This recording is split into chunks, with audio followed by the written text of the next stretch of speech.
నమస్తే అండి, tempting bowls కి స్వాగతం. నేను మీ సిరి సంతోష్. ఈ రోజు నేను కాకరకాయ పులుసు చేయబోతున్నానండి.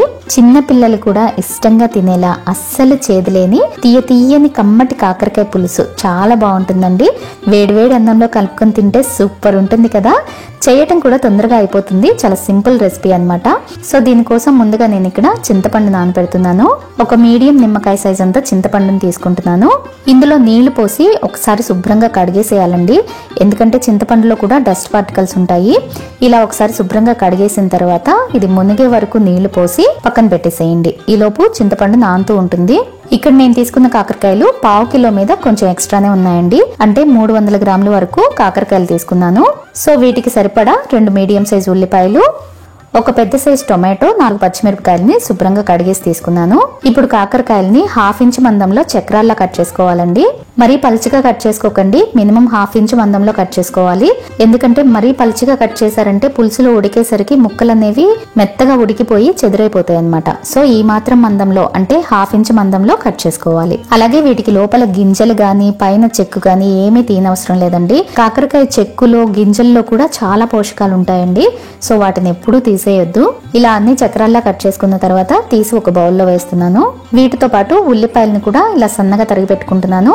అలాగే పచ్చిమిర్చిని కూడా చీలికల్లా కట్ చేసుకుని, టొమాటోని కూడా ఇలా మీడియం సైజులో ముక్కల కింద కట్ చేసుకుని పక్కన ఉంచుకోండి.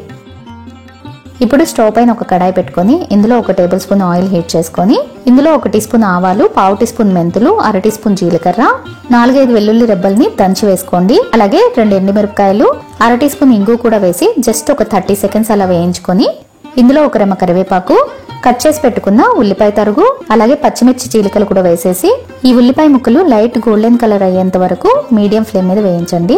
ఆనియన్స్ ఇలా చక్కగా వేగిపోయిన తర్వాత ఇప్పుడు ఇందులో కట్ చేసి పెట్టుకున్న కాకరకాయ చక్రాలు వేసేసి ఇందులో 1/2 టీ స్పూన్ పసుపు, ఒక 2 టీ స్పూన్లంతా ఉప్పు కూడా వేసి కాకరకాయల్లోని పచ్చివాసన పోయేంత వరకు మూత పెట్టి మీడియం ఫ్లేమ్ మీద ఒక 5 నిమిషాలు అలా మగ్గించండి. 5 నిమిషాల తర్వాత కాకరకాయల్లోని పచ్చివాసన అంతా పోతుంది. ఇప్పుడు ఇందులో కట్ చేసి పెట్టుకున్న టొమాటో వేసేస్తున్నాను. ఒకసారి మొత్తం ఇలా బాగా కలిపేసి ఇప్పుడు ఇందులో ఒక 1/2 కప్పు నీళ్లు పోసి మూత పెట్టి మీడియం ఫ్లేమ్ మీద ముక్క మెత్తబడేంత వరకు కుక్ చేసుకోండి. ఒక 10-15 నిమిషాలు అలా పడుతుంది. 15 నిమిషాల తర్వాత చూడండి ముక్క ఇలా మెత్తగా ఉడికిపోతుంది. ఇప్పుడు ఇందులో నానబెట్టుకున్న చింతపండు రసం పోసేస్తున్నాను. ఈ చింతపండు రసంలో నీళ్లు వచ్చేసి ఒక 400 ml వరకు పడతాయండి. ఇలా చింతపండు రసం మొత్తం పిండేసిన తర్వాత ఇప్పుడు ఇందులో 1 టీ స్పూన్ కారం వేస్తున్నాను. యాక్చువల్లీ కారం అనేది చింతపండు రసం పోయక ముందే వేసుకోవాలండి. నేను యాక్చువల్గా ముందు వేయటం మర్చిపోయాను. సో అందుకని ఇప్పుడు వేస్తున్నాను అనమాట. మీరైతే చింతపండు రసం వేయక ముందే కారం వేసేసుకోండి. దీంతో పాటు ఒక 1/2 కప్పు తురిమిన బెల్లం వేస్తున్నాను. ఇది వెయిట్ లో వచ్చేసి ఒక 70 గ్రాముల వరకు ఉంటుందండి. బెల్లం వేసిన తర్వాత మొత్తం ఒకసారి ఇలా బాగా కలిపేసి మూత పెట్టి మీడియం ఫ్లేమ్ మీద పులుసు దగ్గర పడేంత వరకు కుక్ చేసుకోండి. చూడండి 10-15 నిమిషాలకి పులుసు ఇలా చక్కగా దగ్గర పడుతుంది. ఇప్పుడు ఫైనల్ గా సన్నగా తరిగిన కొత్తిమీరని కూడా వేసి స్టవ్ ఆఫ్ చేసేయండి. చూడండి కన్సిస్టెన్సీ ఇలా ఉండాలి.